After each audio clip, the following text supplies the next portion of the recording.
back. Welcome to No Direction Beyond, your Starfinder news, reviews, and interviews podcast. I'm Alexander Agunas, No Direction's everyman gamer, and I'm joined by always by the most reliable and intrepid Starfinder this side of the galaxy, James. Hi, I used to write Code Switch.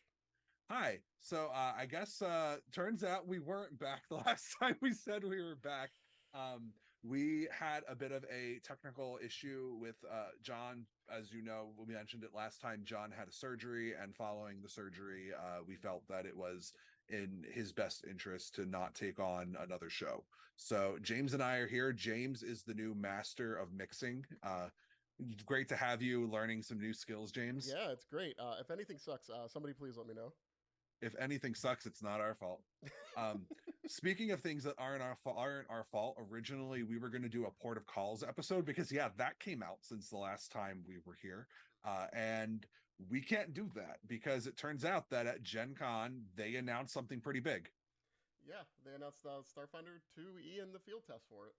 Yeah, so if you haven't heard, essentially the field test is sort of the Starfinders team's plans to do like regular check-ins on the content that they're creating for the playtest. So this is not a playtest. You could certainly play with this content, but it's more of like it's like when I'm writing something and I take a picture of it and I send it to Dustin and we laugh about it. Like that's what this is, but to the whole community. And uh, what we're kind of looking at is a release date for the actual playtest being around next Gen Con, hopefully, fingers crossed. So in the meantime, we get to gnaw on all these delicious little tidbits of information. Yeah, I love it. I'm not gonna say it never makes me think about what the future will hold, but uh, it does give me some pause, mostly because I have a hard time reading the article, the initial one anyway. Yeah, that's fair. Now, quick talk about what we are going to look like going into the future. It's going to be me and James doing the show by ourselves, unscripted and unsupervised. I say as I read the very first script that I've ever put together for the show. and and that's not saying that we've never used scripts before, but like I typically don't write them out, and this was important enough that I was like, yeah, I need to have like a list. But we are planning to do a Starfinder enhanced episode. We are planning on doing a port of calls episode, and when Mechageddon comes out, we're going to do one on that, and probably on Scoured Stars too, right? Because that big AP volume hasn't come out yet. Yeah, and we can go down memory lane on that one. Such a good season. I'm excited to see what they do for that, honestly. And then on top of that, if you're looking for more content, the new comic book that started for Starfinder, Angels of the Drift, actually has some content in the back of every issue. Hopefully, they got somebody good to write the content in that. What do you think, James? Is this the best? Is this the best side of my face that I can show on for people watching on Twitch? I mean, it's a good side of your face. I mean, I just really hope it was Dustin Knight that did it. Oh no! How could you do this to me? Top top 10 no direction betrayals. All right. So I think the first thing that we have to do, we have to talk about why is this happening now? Because I think that for a lot of people, this announcement was both surprising and not surprising. Yeah. It seemed like something that was going to come eventually, and we thought it. At least I initially thought that was most of it was with the remastered rules, or whatever Yeah. they're calling those in October. But 2E is a popular system, so it would make sense to integrate those products. Exactly. And when we're also talking about it at this point in time, Starfinder is going to be 7 years old by the time that this whole kit and caboodle is finished in 2025. And if we're being honest, the thing that nobody really wants to talk about, but we kind of have to talk about, is that whole problem with a certain publisher of the world's uh, biggest tabletop role playing game. Kind of made everybody lose faith in the OGL, and now it's a matter of we got to get this IP out. And so, Yeah, like, in my opinion, that really forced this edition. yeah. They probably had a heavy hand in it too. Definitely. So, let's talk a little bit about Starfinder Second Edition and what this field test is. You can go on Paizo's website right now. You can download it, read it along with us if you want. It's 13 pages. It has Starfinder's new logo. It's pretty, I'd say, straightforward. What would you think, James? I think it's like a pretty okay summary. I think you and I had initially the same critique as and you had this less than I did. It's 2E coded, which is Yeah. great if you know 2E. I played it years ago. So some of these things just don't track with me, and Yeah, I needed Alex like to help me. that's true. And I am much more 2e literate. I play in several 2e games. I've written 2e adventures. Like I've written 2e rules. So like I can look at this and go, okay, I can see what you're doing and I know what this wording is. But I also like you read this and like the second page, it talks about Starfinder second edition. Since the release of the latest edition of not Starfinder, the latest edition of the fantasy inspired Pathfinder role playing game. The Starfinder team has received countless questions over when we would be bringing over some of the mechanical innovations made in Pathfinder over to Starfinder. Like, you read this first page, and this is honestly my biggest critique about this document. And I hate that we're starting with it, but we have to. This isn't written for us. This isn't written for Starfinder players. Like I read this, and this is like later in the second paragraph, it talks about how all of your Pathfinder 2e releases are going to be compatible with this product. But like, where is the acknowledgement that your Starfinder characters are going to work in the new edition? That's not here. That was here in second edition Pathfinder coming from first edition. They were like, yeah, you'll be able to make the same characters, the rules will feel the same and similar. That's not a promise here. They're promising 2e fans that this game will feel familiar to them. Yeah, I I guess it's scary don't to like feel it. like you're not going to have something, but you should expect things to break when you go over to such a different system Yeah, that has overlap. So I mean, on one hand, I get why they want to do it, but it still kind of sucks. it does. And you know what, like part of it too is like when you talk about the transition from 1e into 2e, they never said the mechanics were going to stay the same, but they made very clearly your Pathfinder 1e experience will feel like Pathfinder 1e. They were very clear that that was their goal. And I think you can argue about whether the math feels the same, whether the capabilities of the characters feel the same, but I think in terms of the options and the things that characters do and what concepts mean, they hit that nail on the head in 2e. Yeah, yeah, And so with that, when we start talking about what this playtest is, and the main player facing option in here is the first snippets of the soldier class. I think like that critique and the fact they did not promise that this was going to feel like Starfinder 1E is sort of also a thing that you see in the design of this class. yeah. Like not explaining what trained means in things. I forget what these means. I can't math this out. Oh, 1 second. A couple people in chat are saying that you are very quiet. Oh, yep, we dealt with that. Okay, cool. Good. Um, then let's talk a little bit about what the soldier class is. Would you like to start, James, or would you like me to take lead? So I could take lead. Go Soldier ahead. class they changed. Like first thing I noticed was they got rid of stamina, so it's just hit Yeah. points. 10 plus con. Uh, Apparently in the 2e world, 10 plus con is a lot of hit points. Yes. Uh, It is. It's very much a lot of hit points.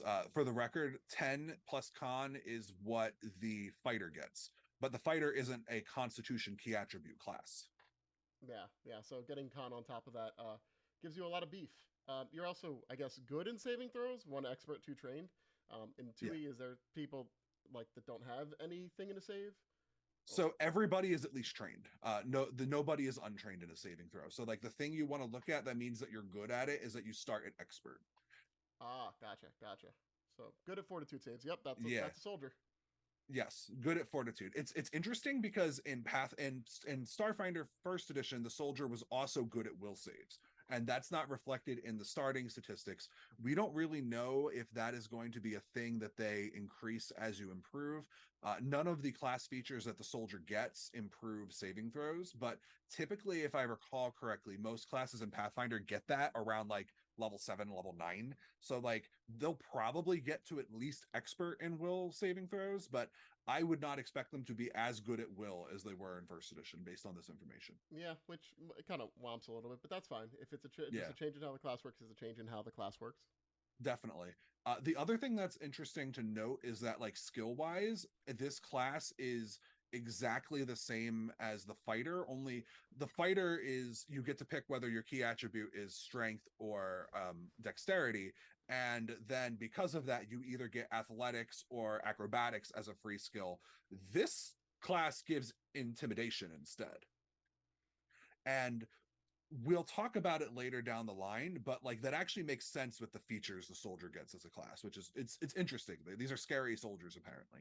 Yeah, I mean, that's what you should be, especially if Yeah, you're geared up to be a tank character. So you can dissuade and reduce damage, like dissuade attacks and reduce yeah, damage. yeah. Now the other thing is they are trained in simple weapons, martial weapons, and in unarmed attacks.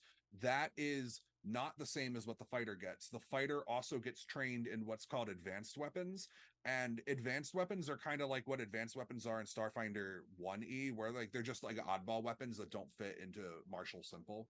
So they don't get as many weapon proficiencies as the soldier does and the or the fighter does. And the other thing that you'll see as we look through the class, and there's actually a sidebar that talks about it, is that this class specifically doesn't get any of the shield abilities.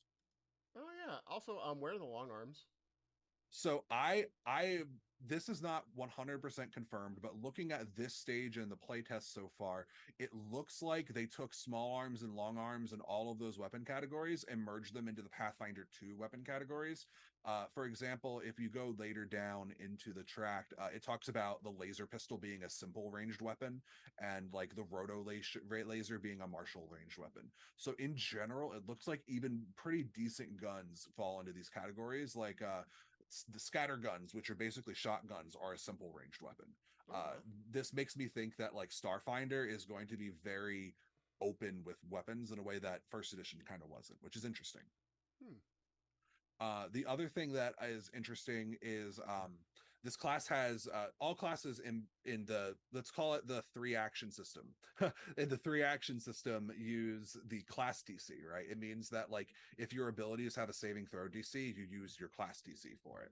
And traditionally, a lot of the martial classes get the class DC, but most don't have abilities that go before it. Starfinder seems to be looking like it wants to change this, and we'll be talking about it more when we get to weapons. But I just wanted to point out that they are trained in their class DC. Huh. I Yeah. forgot that was a feature. Yeah, it's well. That's because in Pathfinder 2E, it doesn't really matter for 90% of classes. Like wizards technically have a class DC, but they use their spell DC for everything instead. Oh, okay, okay. Yeah, so like it for like this is the first class I've seen where besides the kineticist where class DC mattered. Kineticist also uses their class DC often. Okay. Um, and honestly, a lot of how this class's mechanics work remind me of how kineticist impulses work. Oh. But let's talk a little bit more about yeah, I see a couple people commenting about things that I'm going to talk about later. So I'm looking at you, Milo V. And then let's talk about class features. If you're coming from Starfinder, one of the important things to know is that in the three action system, which is what Pathfinder Second Edition runs on, pretty much everything your character gets is put onto their class table because multi-classing in the sense of I pick up one level of fighter, one level of envoy doesn't exist in this system. You use archetype feats for that instead. So your benefits that you get from like your ancestry, your background, they all come from they're all listed on your class table. You also get attribute bonuses, initial proficiencies. This all looks, it's exactly the same as what classes in Pathfinder 2e get. So, like, if you are a Starfinder player, you've never seen it before, hop over to the Archives of Nethys, check out the Pathfinder class progression table for like the fighter, and those first two entries, even the third one with attribute bonuses, are very similar. Let's talk about suppressing fire. Yeah, suppressing fire is just something that comes when you make an attack with a weapon that has an area trait. Mm-hmm. From the area fire or auto fire actions that suppress targets. Suppressed creatures take a -1 penalty to attack rolls and a -5 feet. I think they were going to increase that as well as per post. Status penalty to their speeds. So it makes people less likely to hit you, and it makes them slower in transit to you. Yes, exactly. And so as we talk more about this class, from what we've seen, a lot of what this class does interacts with this special condition that, according to page 6, is going to be a unique condition to the soldier. It talks about soldier class features and feats using the suppressed condition, which there's precedence for classes having unique traits, but this is the first class we've ever seen that has a unique condition, which is pretty interesting in my opinion. I mean, condition is like a weird term because Starfinder didn't bother with condition. Like that's a Pathfinder 2e thing, right? No, things like being frightened or shaken are conditions. Yeah, but like other, or paralyzed. you had plenty of ways to do that in Starfinder. Yes. But this is like a condition that is unique to this class. Like Oh, if I'm reading that next page correctly, like only soldier abilities will impart this condition. That might change. Who knows? But for now, I think it's pretty cool. okay. I it's at least it's a different design space, you know. After that, they get an ability called primary target, which is essentially when you attack someone with an area and effect weapon, you can focus that attack on a single creature that's either adjacent to the center of the center origin point of the attack, or that is the closest one within like a cone or a line. And if you do that, you basically make them your primary target, and you inflict this suppressed condition upon them. So you have like basically, if you're going to attack someone with one of these special abilities, or just do an area attack in general, you're going to drop this. It's interesting. I'm not really sure what the difference between those two abilities are at a glance, because like one of them seems like if you do it with an area trait attack, and then the other one is like if you do a thing that like is almost like a grenade. So like they're technically different, but I kind of feel like they should just be merged together and say something like every time you do a strike, pick one creature that your attack roll is made against their armor class or whatever, and that creature is suppressed. That seems like this is a lot of text for something that should be very simple, in my opinion. Yeah, I think how it is area are like how explode weapons used to be, Yeah. and automatic fire are like how blast weapons used to be. Yeah. But It's just it's there was something yeah. very important about the difference of those. Explode just made you deal with it, whereas Yes, very blast made true. you had to hit. Definitely. It seems like suppressing fire puts it on things that fail saving throws against your attack, and primary target puts it on things that you hit with attack rolls. Like that's at a glance, that's what it seems like it is to me. Yeah. Um, and so I'm hoping that that gets cleaned up, but I like the base of what's there. I think it's cool. Now Pathfinder 2 has a big thing with classes having subclasses in them essentially, Mm-hmm. and the soldier is keeping its subclass from Starfinder first edition. Sorry, I'm going to mix all the finders up forever now. There's too many of them. And so now it keeps the fighting styles, and but as far as we know, since we're only seeing a 5 levels snippet of this, as far as we know, the soldier is only going to get one. I kind of hope it ends up working like the druid, where the druid is like, yo, I can grab multiple druidic circles. Like I think you should be able to grab multiple fighting styles personally, especially since the benefits are good, but they aren't like let's stack tons of them. You know what I'm saying, James? I don't know. The armor storm ability is seems very powerful. It is. Oh, absolutely. I've never seen an ability that gives you resistance at level one. Um, Essentially, if you suppress someone, you have resistance against them. And for people who are coming from Starfinder, resistance is essentially damage reduction and energy resistance merged into one ability. So like you just take less damage from all of their attacks. Yeah, yeah. It's just making that person very sad when they try to hit you.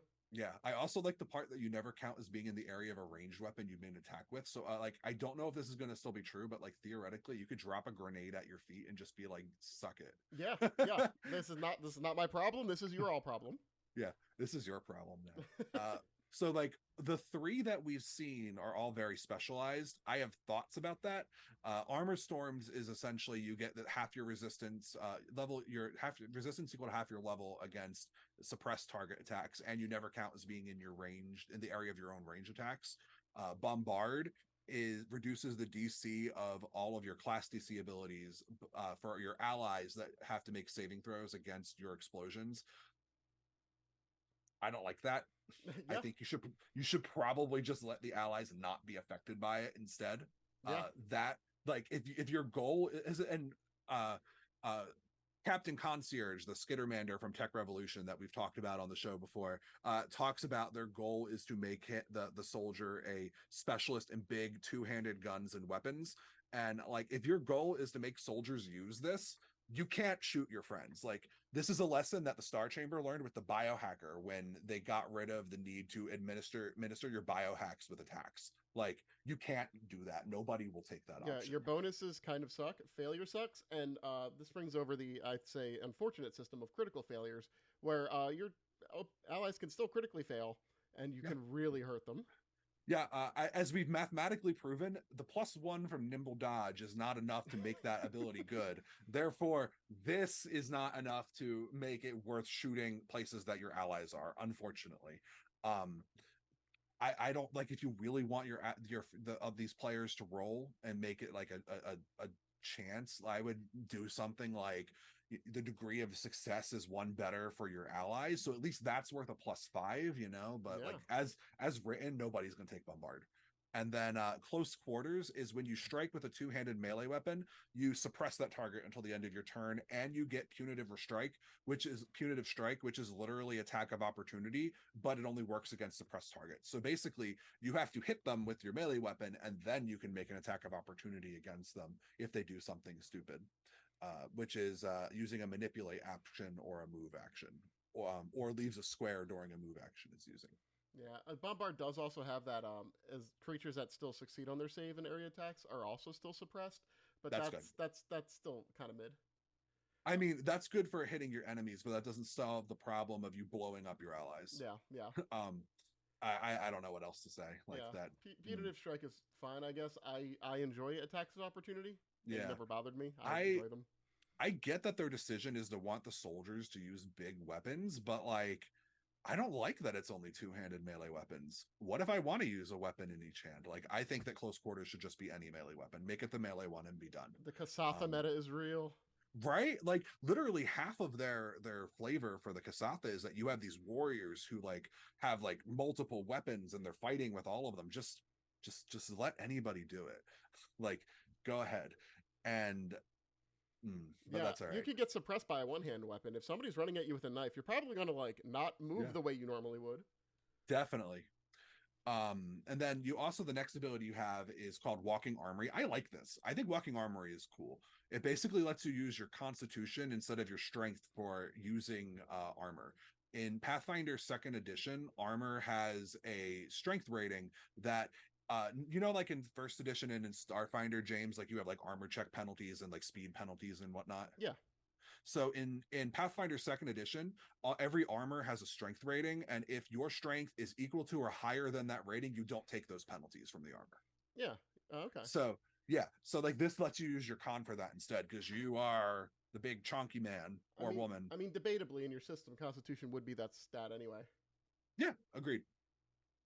And then you also get to add your con to the amount of bulk you can carry just as a flat bonus, which again, if you're going to carry lots of big weapons, I see what they appeal.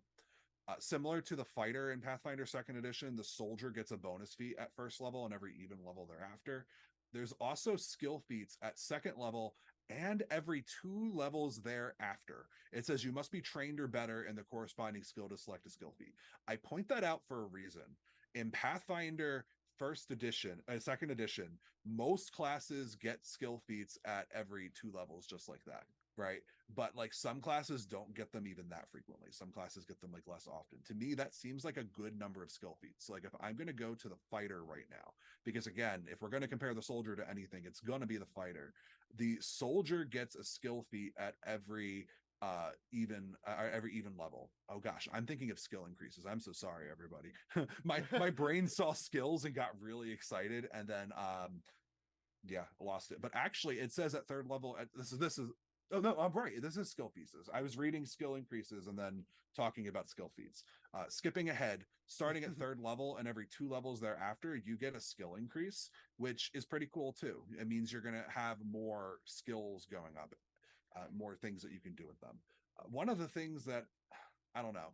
One of the things that I don't like about this edition is, and by second edition, I'm referring to personally, is like if you are not a rogue or an investigator, you're only going to get enough skill increases that you have 2 skills at legendary, and it's going to feel like you're locked into your skills that you're increasing because you're like, oh man, I need that extra +2. And you can say to me, oh, Alex, you don't actually need that extra +2, but you kind of do. And the reason you kind of do is that the game uses level based scaling for its DCs and it includes those like bump ups. So, like, things will get harder for you for kind of no reason. I mean, I wonder if that's any different than base Starfinder, which has that same, same DC That scaling. I mean, that's a good point. Starfinder does have that. It has it in only instead of having it built into the skill increase rules, it's in like the class enhancement bonus mechanic. Yep, yep. And That's a I that's a mean, fair point. I think where we realized that was in the one of the multi-table specials that the DC was different based on your level, and it's like Yeah, why? These are the same yeah, tasks. yeah. Okay, I concede that. Good point. Yeah. So then you also get general feats, which this is the same progression that the soldier use. You get more ancestry feats as you level up. And then you also, at 5th level, you start looking at your proficiency ranks for martial and simple weapons, increasing to expert. And you get the crit specialization for those weapons, which basically means if you crit, you get this extra bonus effect in addition to doubling the damage. So ultimately, like this, everything we just said is the same as what the fighter gets. The only other ability that we haven't mentioned that the fighter does not get is Fearsome Bulwark. Would you like to talk about that, James? No, because I don't remember it. Fearsome Bulwark lets you use your Constitution modifier on intimidation checks instead of your charisma. Oh, it's the third level one. Okay, I just Yeah. didn't know the name. Oh, that's fair. Yeah. So like it's basically Pathfinder 1E's intimidating, frightening intimidation. Though the one that lets you use strength for scaring people with demoralize. Only this Mhm. is just everything. I think that's going to be pretty cool. I think that it's cool to have a classes that's a niche is I'm just going to make you scared. Yeah, it does go into something that we were talking about a bit about making a tank as an idea, and a tank is somebody who gets in the way, draws attention, and ultimately reduces the amount of heat that comes towards your party. But unless there's a way that intimidation makes things want to attack you instead of the people who aren't scary, I don't know if you're going to get huge returns on that from um, a like a Yeah. holistic point of view of that class. Agreed.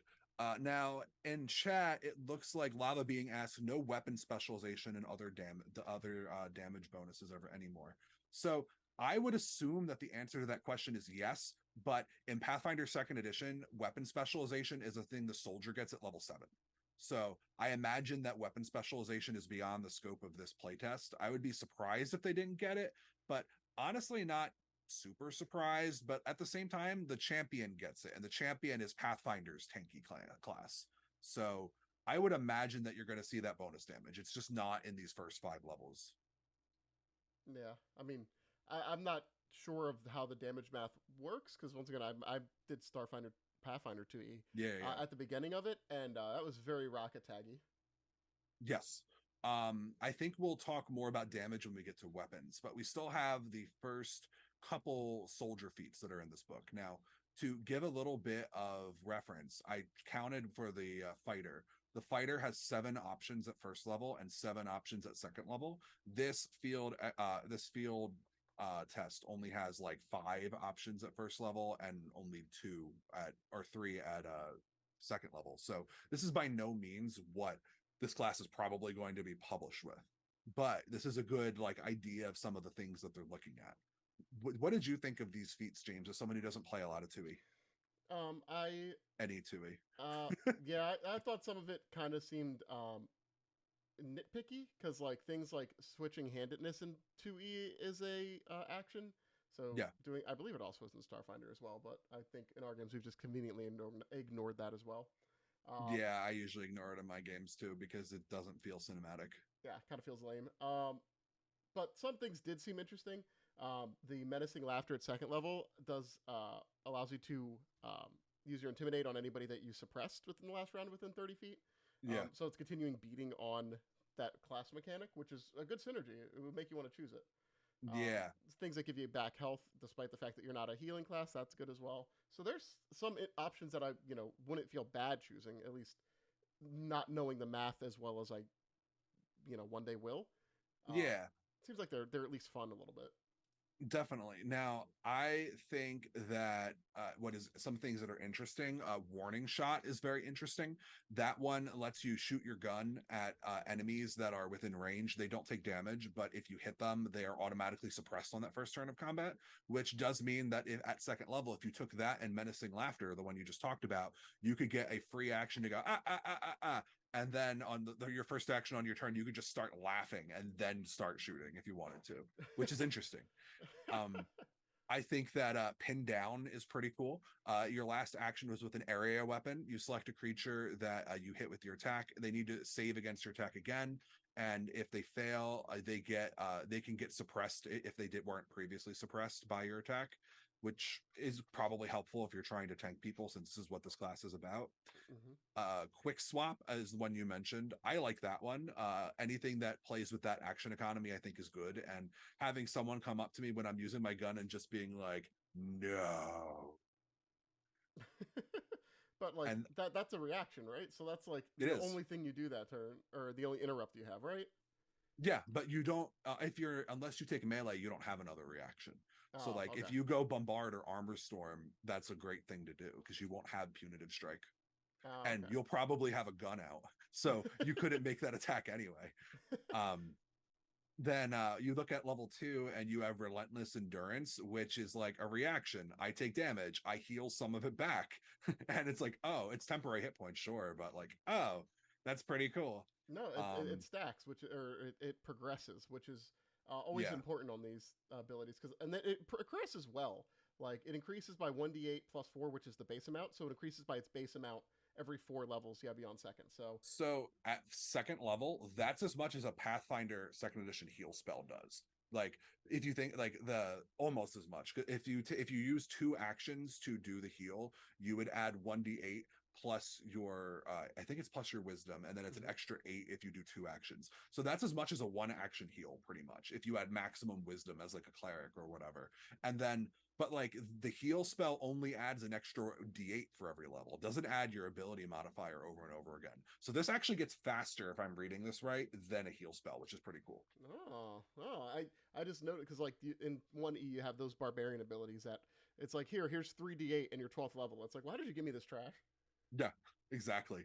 And then at for steady up, that one looks fine. It lets you use your area abilities with fewer actions. Action economy is good, but I don't understand like what the benefit is because steady up takes an action. So like if it's normally 2 and I'm spending 1 to take 1, like why? Like I guess the idea is that the second part, if you would be moved 10 feet or less by forced movement effect, you don't move. Like I guess I'm essentially getting that for no for a free action. This steady up ability I don't think is very good personally. I think it trades an action for CMD basically, so like you don't get knocked off a cliff. Yeah, but like you're trading an action, but then you're reducing the number of actions a 2 action ability takes to 1. So like you're also not like it's weird. I think that one should get looked at personally. I'd have to see it and play, but my gut says that that's probably not very good. And then overwhelming assault kind of looks like soldier's onslaught to me. I kind of wish they just call it soldier's onslaught. Yeah, yeah. Um, because like Soldier's Onslaught in first edition was like you reduce the full attack penalty by 1, and this is basically you get all of your attacks against suppressed targets or agile, and agile means that the multiple attack penalty is reduced by 1 for every increment. So it goes from uh 5 to 4 for the first attack, and then from 10 to 8 for all other attacks, but it stacks with agile. So like then it goes to 3 and 8, and that's a really weird thing to have because as far as we know, none of the big two-handed weapons or big clunky like Heavy two-handed weapons. melee weapons, yeah, it looks like none of them are agile. So like why do you have this? None of your other abilities work with the traditional agile weapons, which are like finesse weapons, or usually are agile. Not all of them. I'm sure someone in chat is going to tell me that I'm wrong and that there's a weapon that is agile but not finesse, but most of them tend to be one-handed. So like that feels like a weird ability to have to me. Elven I Curveblade. Yeah, exactly. Elven Curve Blade. And then you also can like make the area of your suppressing attacks bigger with widen area. And then you have punishing salvo, which is if you strike a primary target using that primary target ability, you can use another action to strike them again, ignoring any unwieldy traits your weapon has. And then it's just a single attack against that one person. So if you have like a rotary laser and you blast everyone, and that's your primary target, you just blast them again. And so I started blasting. So I think that one looks good. But So, James, did you notice the thing about all these feats that we just went over that is a noticeable lacking? Mm, noticeable lacking. Yeah. No. How come none of these involve melee attacks or weapons? What? Yeah, the only one you got is Quick Swap, lets you drop a ranged weapon for a melee one. Ready Reload reloads a gun. Pin Down is when you hit something with an area weapon, which are predominantly going to be ranged weapons. Warning Shot is a shot with a ranged attack, usually an area weapon. Menacing Laughter is just a demoralize. Relentless Endurance gives you hit points. Steady Up is with an area weapon, a weapon with the automatic trait. Overwhelming Assault might work with the melee weapon because we have that one ability where, like, if you hit someone with a melee attack, then your penalty for further attacks goes down. But that also works with range, so that's not really a melee feat. And then you have Punishing Salvo, which I don't think actually does anything with melee attacks because it talks about doing like the automatic fire or like the exploding with the grenades, Well, it and then widen area makes it bigger. well punishing salvo is ignoring the unwieldy trait. Yeah. So like that one, but that one might be like, I'm not sure, but like if you look up at the primary target, it talks about the area fire or auto fire actions, which a melee weapon probably won't have. Huh. Unless they make Dashkos have like an area fire sweep, which would be dope. I'd be down for that. But like none of those feats do melee. All of them are ranged or neutral. Hmm. I think that for me, and this is one of the No, things you're that right. I'm rereading yeah, primary target. That is weird. yeah. So like when I'm gonna rewind us a little bit, and I'm gonna go to page 5 on field note designing the soldier. They talk about here the approach so far has been to design the soldier as a class that can absorb more damage than a fighter, with similar scaling to the champion class in terms of its defensive abilities. Check. Got lots of cool defensive stuff. I like it. I like the condition. I like the hit point healing. Then it says, going down a little bit more, the Starfinder design team really wanted to explore the space of area weapons in Starfinder, letting them focus on the use of these weapons by a class. Rewinding even further, we talked about how the one thing that's odd about the intro on page 2 is how this does not say you will be able to make your Starfinder characters in Starfinder Second Edition. It's an assurance to Pathfinder 2 players that their Pathfinder 2 content will work in the new edition. So, like, to me, the fact that the soldier has nothing for melee, half of their abilities don't synergize with melee, and the assumption is that I'm always going to have a heavy weapon gun and shoot everyone with it, to me, fits that design philosophy that ignores Starfinder. But is this really what people want? You know what I'm saying? I mean, there we could just be the old men, just yelling at a cloud, right? Perhaps, but I think it's also fair to say that like this brand was kept alive by people who love Starfinder. Why would you go out of your way to just ignore the characters that have made this game what it was so far? You have an organized play system with people who have tons of characters and tons of stories. Why would you take that and just make it not work? Yeah, I mean, it's when you want to expand your reach, there's things that you do. Um, I, yeah, apparently one of them is to just make it so that tons of characters that used to exist don't. I guess the answer from here on out is that if you played a character that was not a heavy weapon specialist as a soldier, you're not a soldier anymore. You're now a fighter. yep, yeah, yep. That's the change. I mean, there's nothing that would be Shoku from Dead No, Sons or any other. yeah, I could not make my soldier. I have multiple soldiers in Starfinder. I could not make my first soldier Shoku with these rules. He was a blitz soldier who just went in and he literally James called him Punch Boy. so so like I like if you are like me and you can't make you can't bring your soldier into 2E. I'm sorry. I guess we're fighters now. There's also the I don't. Vanguard that existed in Starfinder that Yeah, also like would fit into this role, and maybe in the future we'll see stuff merged in with that.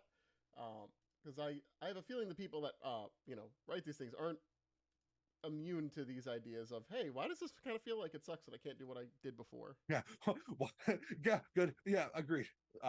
But let's talk about equipment because actually, equipment is one of the places where I really like the rules in this. So first of all, one of the things they have is there's a hands entry that talks about multi-armed characters like Asatha and what their rules is going to be, and I think at a glance for Starfinder players, you're going to look at this and you're going to be like, oh, that's really restrictive, right? You basically, you have sets of hands and only one of them can be actively holding and using weapons. And it's an action to switch between those sets. So on one hand, it does mean that like you can't be a Kasatha with a gun in each hand and go blam, blam, blam, blam, blam with 4 guns. Okay. It does mention in this entry intensive training.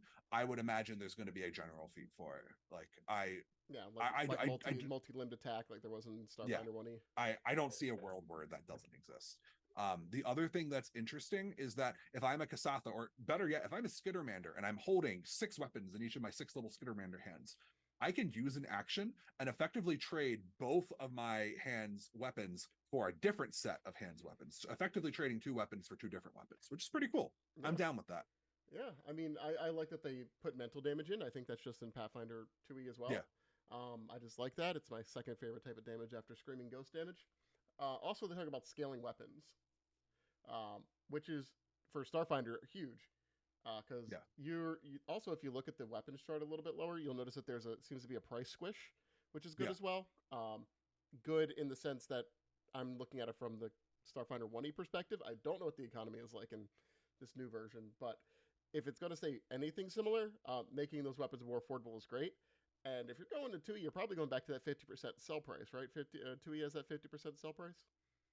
Uh, I think it's less generous than that. I think it's more like, Boo. yeah.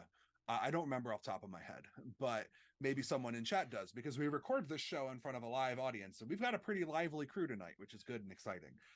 Now, the one thing that's interesting is that they note here that in Pathfinder Second Edition, the standard currency is gold pieces, and the conversion rate between a gold and a credit is that 1 gold is equal to 10 credits, which is an interesting thing to say because like silver is the standard in Pathfinder. Like all the major items are gold, right? But when you're at low level, it's all silver. And when Pathfinder 2 was being made, they were like, yeah, we're gonna balance everything around like normal people using silver. Like you'll still use gold for expensive items because it'll cut a 0, but silver. And so in this case, it's more like 1 credit equals 1 silver piece, which I think is fine. Yeah, it's once again it is kind of weird. But it looks like they're also dropping UPBs. I didn't see anything about UPBs in this edition. I haven't seen that yet. I have a feeling that that assuming that they keep UPBs, it'll probably be a thing they add later. I think it's weird they have an entire paragraph devoted to cred sticks. Like to me, that is another example of how this was written for Pathfinder players and not for Starfinder players. Because like no Starfinder player needs a cred stick explained to them. I honestly don't think that Pathfinder players need a cred stick explained to them. Like if the point is to show the rules that you've made, that's not really a rule. That's like a flavor paragraph, in my personal opinion. Uh, I, yeah. I don't know if you agree or disagree with that. No, I mean it seems mostly flavor. I do think it's kind of weird. Yeah, again another place where this feels like it's not written for Starfinder players. Yeah, Um, I do see Milo V3 in chat. I do want to say if you have beat your enemy, you are entitled to their stuff. it's true. Your battle cry should be give me your stuff, and they It's can true. trade their stuff to avoid violence. It's true. All of these are true. Or you can like bargain. Like I don't like working. So like if you give me some of your stuff and the sum is a good amount of stuff, I'll leave you alone and we won't have to fight. And you Yeah, don't have to be knocked unconscious. It's good. yeah, yeah. Because man, we're in a Starfinder adventure path right now, and the lack of money is very apparent. Very apparent. It hurts. Yeah, we've in different various games we've done different things. Like I usually run it that you can transfer weapons into UPBs equivalent Yeah. to a price of things to make you craft things. So you still have to use them as UPBs, but you get a higher Yeah. value in return for that. So Yeah, I use that rule too. I keep the 10% sale price, but if you want to recycle, I give you 50% is what I do. yeah, just to let you flex those engineering ranks, have you make something cool, make you take ownership of a weapon, and Heck yeah. avoid just being like, man, we got all this stuff and nobody dropped a cred stick with 10,000 credits. I guess we have to wait 3 more levels for armor until somebody Yeah. we could beat up somebody that has it. Definitely. And Starfinder definitely had this issue where like you just had to hope that the adventure get path was going to drop the weapon you wanted, Yeah, which kind of it's great when you're fighting the things that have the equipment you want, and if you yeah. have a party with that's wildly disparate, you're likely not going to find that. Yeah, definitely. Or like you have a party where everybody wants the same item. Yeah, yeah, or you're fighting things that don't wear armor. Oh no, all Like these oozes aren't giving me anything. oh no. So now one of the things that's interesting about this is weapon categories and like models have seemed like they've been squished a little bit, right? Now, from what I can see looking at this, and I actually don't think all of these entries are necessary. I don't like this. I hope they get rid of this. I think the JRPG weapon listings of Starfinder is probably one of the things I like least about that system. Hmm. But pardon me for the cough. But one of the things that you can see here is that at level 0, the commercial weapon is basically the baseline model. Level two's tactical version gets the tracking +1 ability. And if you scroll down and you read tracking +1 as a trait, what it says is that the weapon has developed with several integrated targeting, stabilizing, and homing systems. Attack rolls with this weapon gain an item bonus equal to the listed value. So essentially, what this is saying is that commercial, tactical, advanced, that's just weapon potency +1 striking, plus greater weapon potency, like that stuff. Like this is literally just a technological version of weapon runes. Yeah, I mean, Yeah, it's cool that it's built in there, and yeah, if there's further scaling, you're going to be able to keep the weapons that you like for longer and not feel so terrible that you're running around with an underpowered weapon. definitely. 100%. You're, and I think that's going to be cool.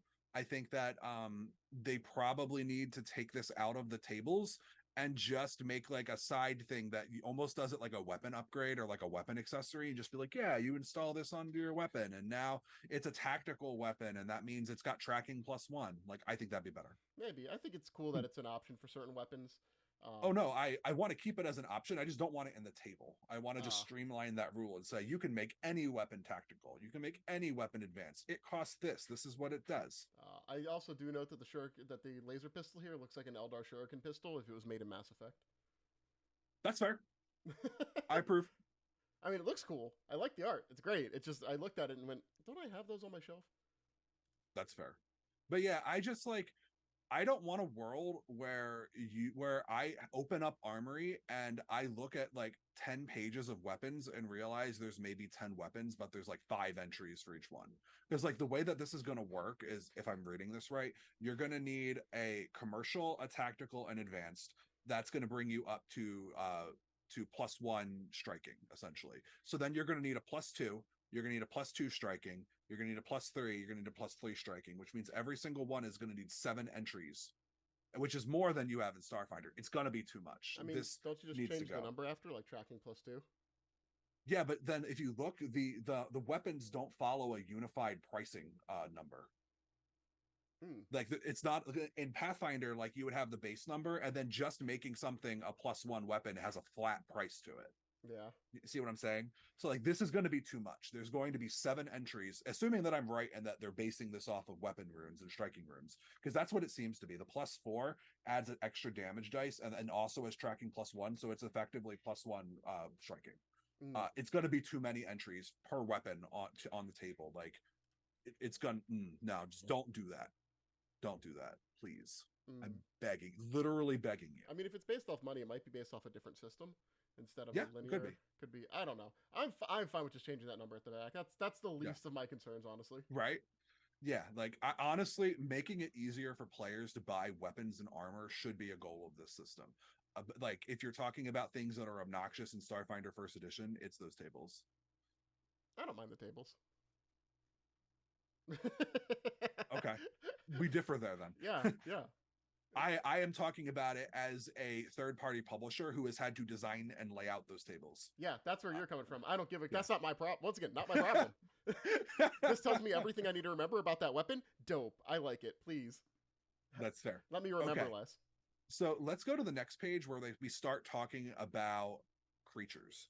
We have a glitch gremlin here, and the glitch gremlin has a glitching condition.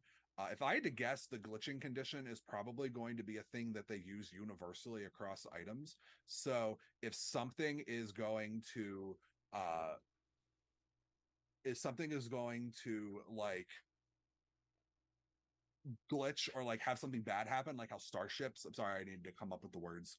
Um, if something is going to glitch and have like starships come out and like, oh no, I messed up on my roll for piloting and now all of a sudden my engine is busted. Like this is something that could apply to everything. I'm not sure how much it's going to, specifically because the critical failure is you count as stunned 1 for the round, which stunned 1 means you lose 1 of your actions essentially. Mm. And like I think that could be a thing that is okay in Starship Combat, but like I'm just trying to think like how you would apply this, because it's definitely pretty funny to think of like, oh man, I'm fighting in a Starship Combat and my enemy loaded a bunch of glitch gremlins onto a missile and hit me with them, and now I'm infected with glitch gremlins and all my engines are glitching. Like that could be fun. Yeah, or like the magazine for your weapon keeps falling out, so you keep having to like slop it in there, and then it keeps falling out. A slop. Yeah, I mean it's neat. I mean, Yeah. but it's also like the gremlin or goblin equivalent for Starfinder, and it's a good mascot enemy. Yes. So then we also get to look at some spells this creature has. What's interesting is that this creature is on the primal spell list, and we can see off the bat that it has a spell called Figment, and it's got a spell called Delete. Figment is an illusion, and typically primal spells in Pathfinder Second Edition are like the numbers spells. So like all of your spells either do big numbers or heal big numbers, and like those two spells, I like it could just be that like it's a creature, it follows its own rules, it doesn't matter, which monsters in Pathfinder 2 we definitely do. But it would be interesting to see like, is Primal going to get things like delete? Is it going to be able to delete information off hard drives, which I imagine is what that does. It says new spells that we're designing and hoping to show in the future. The other one is recharge weapon. I'm interested. Like this, there's like things here that I'm like, this could be cool. Yeah, I mean I'm not totally sold on Pathfinder 2e spellcasting, but spellcasting in Starfinder wasn't exactly powerful either. So Yeah, I was gonna say hot take. Pathfinder magic in Starfinder is about as powerful as magic in Pathfinder. You just get complete failures more. Whereas in Pathfinder Second Edition, at least a failure, something still happens most of the time. mm, I do think that it sucks. Again, I will argue, I will die on the hill that the incapacitate trait isn't good for the game, but like I personally think that like the only real problem with the degrees of success system in Pathfinder is that they're not marketed well. Like saying that you failed, but like something good happens, like it feels like you're trying to walk it back. Does that make sense? yeah, Like, yeah. oh, you failed, but you still slowed one. Like, but you told me I failed. Like that feels bad. If you had said, "Oh, you got a partial success. This happens instead of this." You go, "Oh, okay, cool. Awesome." And then you'd feel good because you're only really failing on that -10.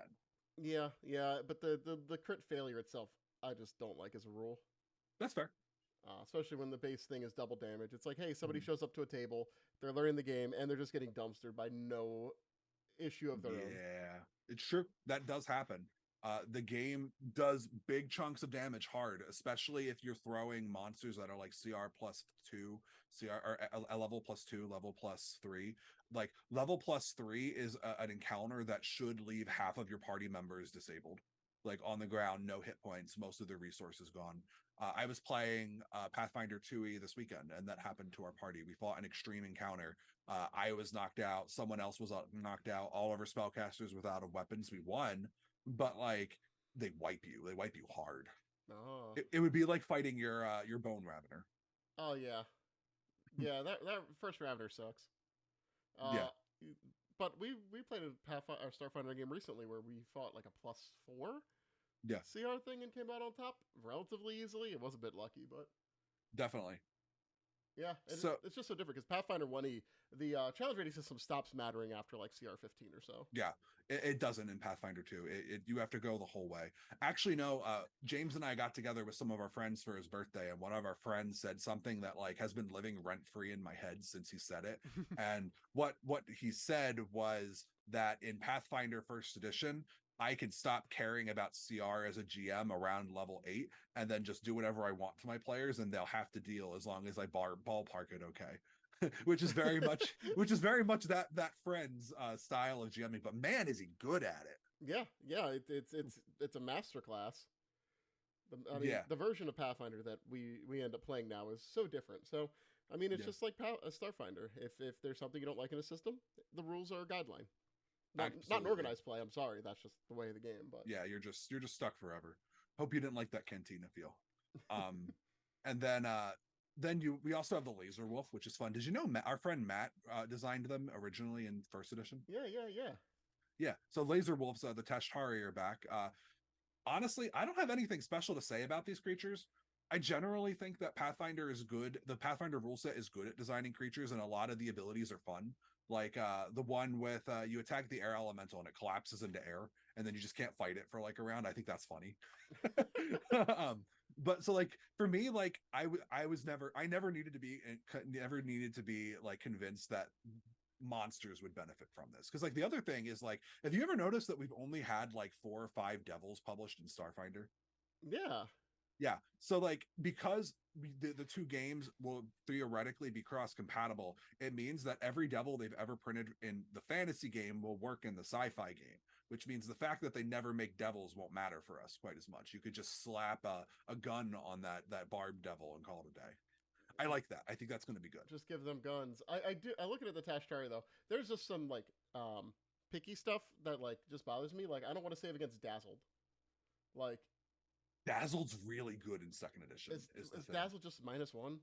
No, Dazzled is -1, and anytime you do an action that targets someone, you make they make a flat roll, and if they fail, you it misses. Okay. It's basically like having a mischance on everything. Okay, that makes it. I'm even more annoyed at this document. Because it doesn't tell you that. I can't Because even you read would it. I'm looking at Dazzled like the -1 condition when you get bright light in your eyes. I'm like, I don't want to deal with yeah, remembering I'm random -1. exactly. I agree with you completely. Like it doesn't do a good job of explaining to Starfinder players like what things are, why they should be excited. And I don't think that you're wrong looking at this and saying like that's not exciting. It is. It's very good. Like Dazzled is a nasty condition in second edition because it's like the DC is like 5, which is low, and you're only rolling a d20. You don't get to add anything to it, which means you have a flat 20% chance of just not being able to do anything. I'm gonna double check Like something. Did I like not read that that condition was explained? in this PDF, it's not. Let me double check to make sure. But Sure, you're allowed to go for it. So now while you're double checking, so one of the things that's also interesting to talk about is that since this field test has come out, the Starfinder design team has also released a reports from the field series where they've talked a lot about different play tests that they've done already.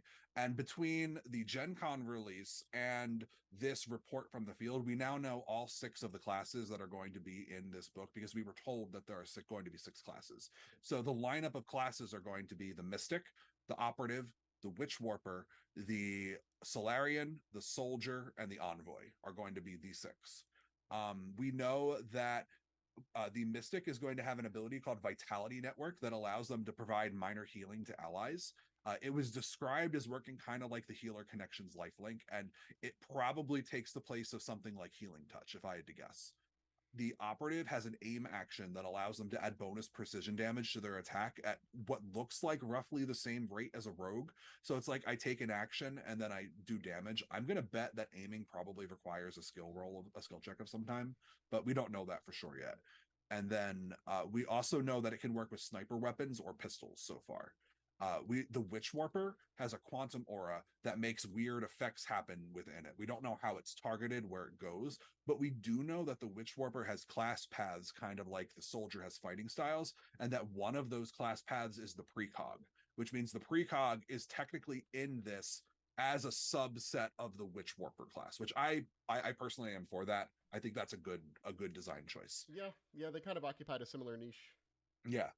We also know that grenades kind of work like area weapons, and I didn't mention this earlier like I wanted to, but when you're shooting like a rotary laser and you're doing something with the automatic fire trait, the DC to save against that is your class DC. This is another one of the reasons why the Soldier is actually pretty strong, because their class DC is going to be con based. So even though they're a Constitution based class, whenever they shoot big area weapon guns, the saving throw is going to be based on the Soldier's Constitution, which means like you generally want to do actions that use your con, which is a good thing and a bad thing, in my opinion. Right. For me, again, that just kind of makes rifle soldiers and melee soldiers less good, because now they don't have a way to use those weapons with their con, which means they're just going to be lower and probably behind a fighter or a champion, because the champion is also a strength class, a strength dexterity class. Yeah.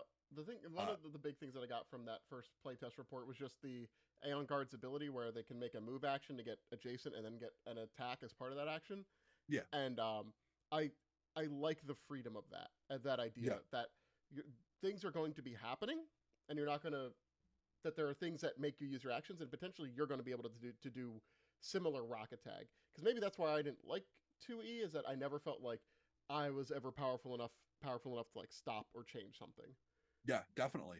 And I think that like making like if your goal is that area weapons and grenades and explosions matter more in Starfinder, making encounters so that the GM is incentivized to keep enemies clumped together is a good thing.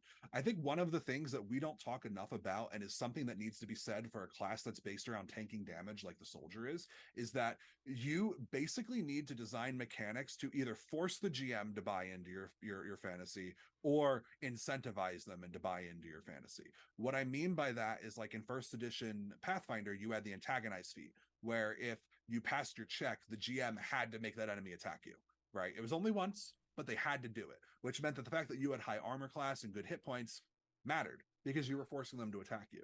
Another good example is In Harm's Way in first edition Starfinder, where you could trigger a reaction that made an attack resolve against you. So if you invested in con and hit points, that what mattered because that attack had to hit you now.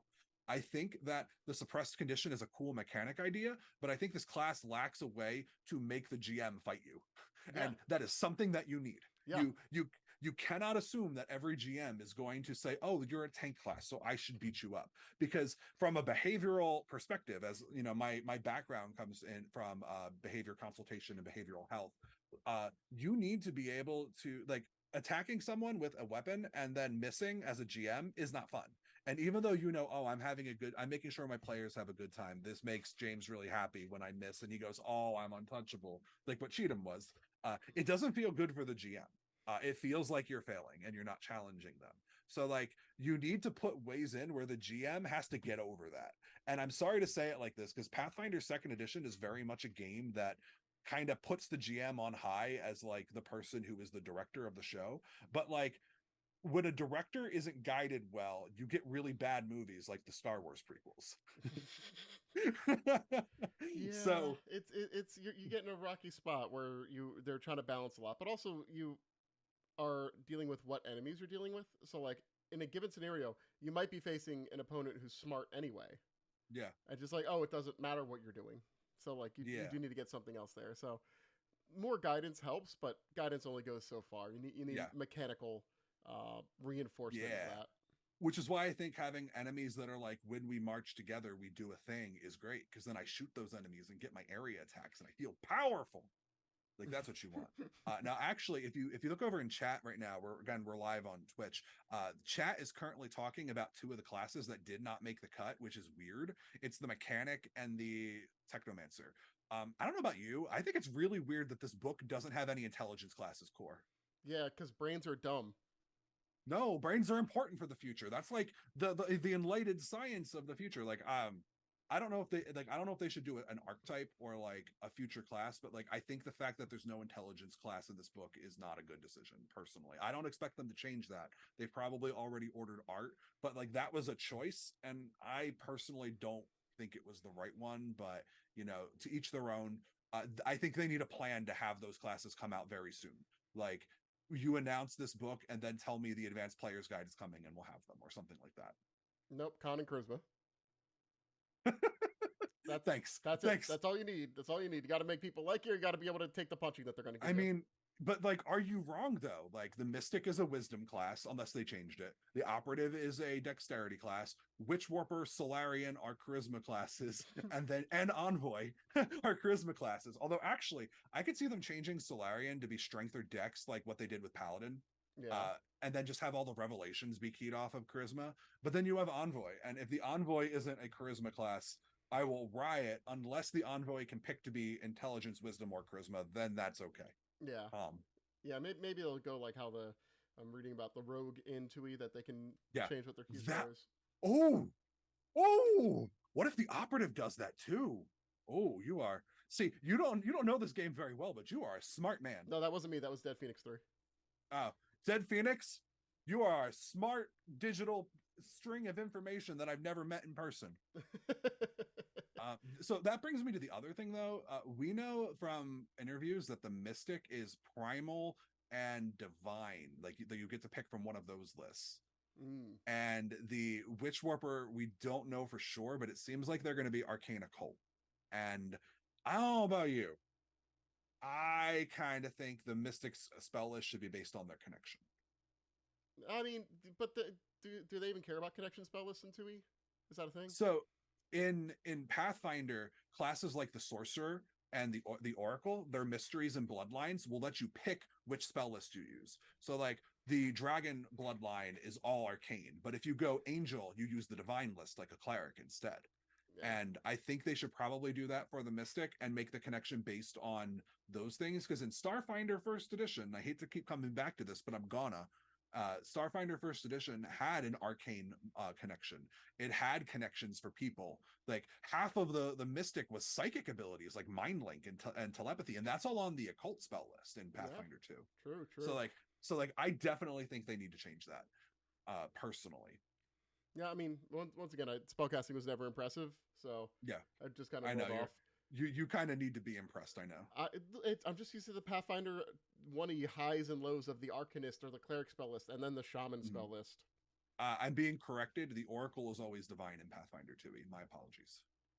Ah, I'm a liar. how dare you do this to me? How dare I? All right. So at this point, I think we've gone over all the news that we've heard so far. Um, I have some closing thoughts. I know you have some as well, James. Would you like to go first, or would you like me to go first? Sure. My closing thoughts are I want to read more. I don't like 2E, but that doesn't mean I wouldn't like it in the future. And I think the people that are in charge of the game know what makes it fun. And it's just seeing how that comes out. So I will give anything an honest shot because That's fair. what's the worst that happens? I don't play it. There's a ton of things I don't play. That's fair. There are a And lot of things you don't play, exactly. like World of Warcraft. Please don't. Uh, Starfinder First Edition will always just be there. They can't take that away. I bought it. It's there. Now It's mine.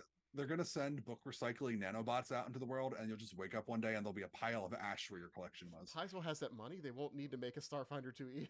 Oh, I'm sorry. It's the people who make that other game that'll do it. They're gonna call them the Pinkerbots, the Pinkerton bots. I will punch all of them. I have no fear of them. Bunch of nerds. The Pinkertons or the nanobots or Both. both? Both. Okay, cool. Just making sure. My closing thoughts are like when I read this playtest, there are a lot of places where like I can see the ideas here, and I think that the use of Pathfinder Second Edition is going to be good. I think that there's going to be more monsters and ancestries available. We didn't really talk about that, but in a world where everything is cross compatible, I can play a Kitsune in this game in game one, and that's all right by me. Uh, and there's also a lot of concepts in Starfinder First Edition that like never happened because it was too close to Pathfinder and we're trying to do our own thing. Like there was never a planet hopping space ranger. uh and then we'll have, like we mentioned, we'll have actual classic monsters like devils. That being said, I've mentioned this throughout this review. I'm kind of concerned that this document feels like the first page and a lot of it just kind of caters to Pathfinder Second Edition fans. It feels kind of like a sales pitch to them, and I don't think that it does enough to sell this game to Pathfinder Second Edition fans. And I'm honestly also a little bit nebulous on the idea that this is a game, because to me this looks more like a campaign setting. Like this is the Spelljammer to Pathfinder's Forgotten Realms, and I think that that is another thing they're really going to have to sell. Why is this a game and not just a campaign setting? I think that the next document, or maybe the document after this, if number two is already in development, I don't know what their schedule is, but I think work needs to be done to center this edition on the fans that have stuck with Starfinder for the past almost decade, because right now this field test feels like it's not really dedicated to us.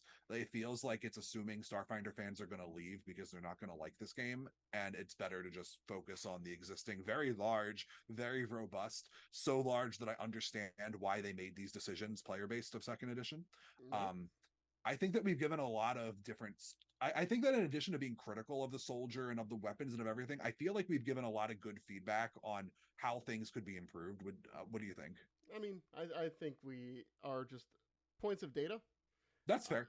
I think that we've given some decent data that can be used to analyze a good chart course for the future of this game. Maybe not everything we said it works with the design philosophies or is right, but I do think that a lot of these ideas, these points were good, and a lot of the ideas would work. yeah, hopefully. I mean, they're done without context. When we get more and we can actually run a couple Yeah, test games, we'll do it.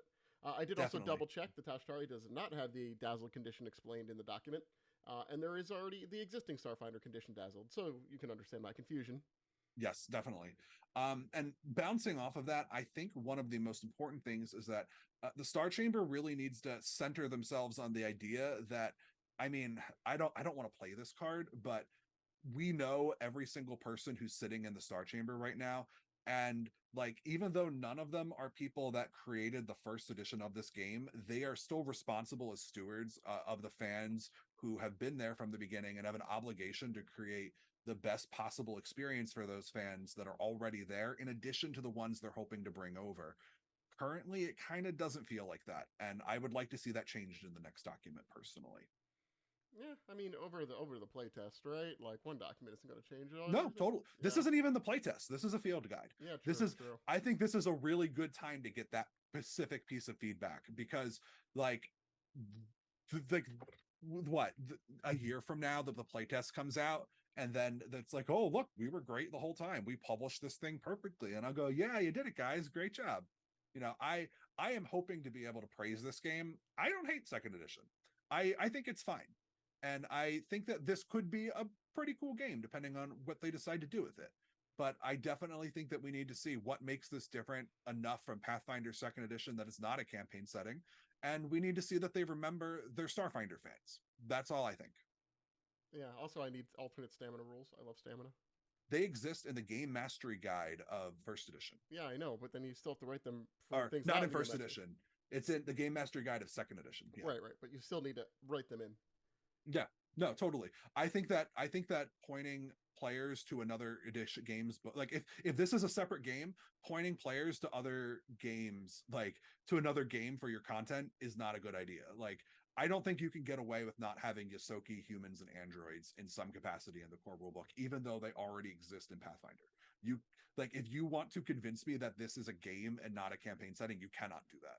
Yeah, yeah. I mean, I think they'll be there. Those I are the hope cool so. parts. Yeah. Well, that's all we have to say for this. Wow, we come back for one episode and we go over by 15 minutes, huh? I know. I'm getting very hot in this room. I know, I'm losing my voice. I need water. But you all need to join our Discord, the No Direction Discord. You can go to no direction podcast.com, and we have a brand new RSS feed, I think is what they're called, right? Yeah. And we have a brand new, like, everything is nice and separated out by show. That's not all lumped together anymore. It's much more organized, and there's a link to our Discord that you all can join. We're very chill. We talk a lot about content. We're a lot of fun, pretty cool peeps. I like to think it's one of the safest, coolest, funnest place to discuss Starfinder on the internet. And you can also talk about Pathfinder Second Edition if that interests you, or you can just shout out and say hi to us. The last other thing I want to shout out to, because normally we do wrap ups and shout outs, and we scheduled an interview with some Paizo Starfinder director peoples. Wink, wink. You know who I'm talking about. Two very cool people. I'm very excited to have on the show. James and I are hard at work putting together questions. I've been listening to a lot of the other podcasts they've been doing to try to avoid repeating stuff. And one of the things I would love is if you're listening to this and you have a question about the new edition, pop into our Discord and ask a question and do hashtag beyond questions or something. Like, yeah, hashtag beyond questions sounds good, so I know that that's what you're there for. And yeah, we're not going to do everybody. We'll do what we can, and we're going to pick questions that we think are good content for the show. But if you have questions and you want a chance for us to read them, please stop by. We'd love to make sure that the Starfinder development chamber gets to hear everybody in making the field test documents.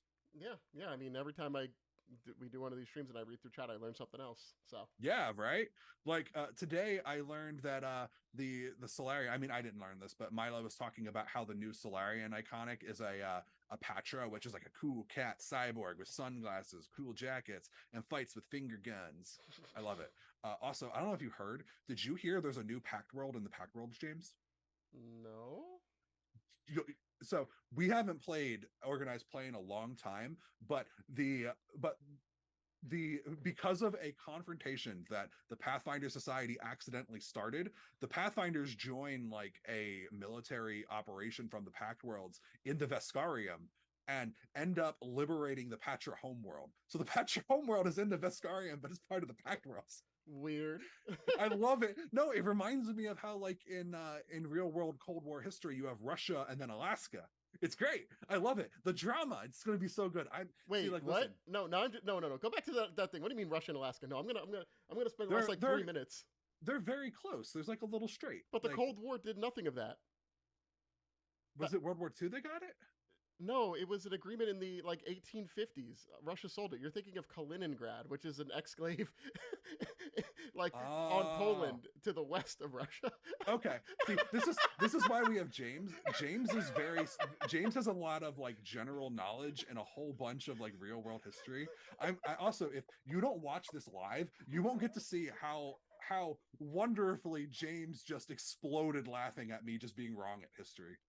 You should definitely join us live so that you can watch James make fun of me on air. Oh my, oh man, I can't believe that. Oh, okay. What, that I'm bad at history? I can believe That you're that. so bad at his. Oh my. Listen, there are two things that I'm atrocious at. It's history and pronunciation. You know this. Man, World War II got done, and Russia was just like, we don't want Alaska anymore. Here you go, America. Don't tell Canada. They'll get mad. All right, before I make even a bigger fool of myself, thank you for joining us on No Direction Beyond. We're looking forward to seeing you on September 13th when we're going to have this show with our Starfinder Development Chamber guests. And until next time, go beyond with No Direction.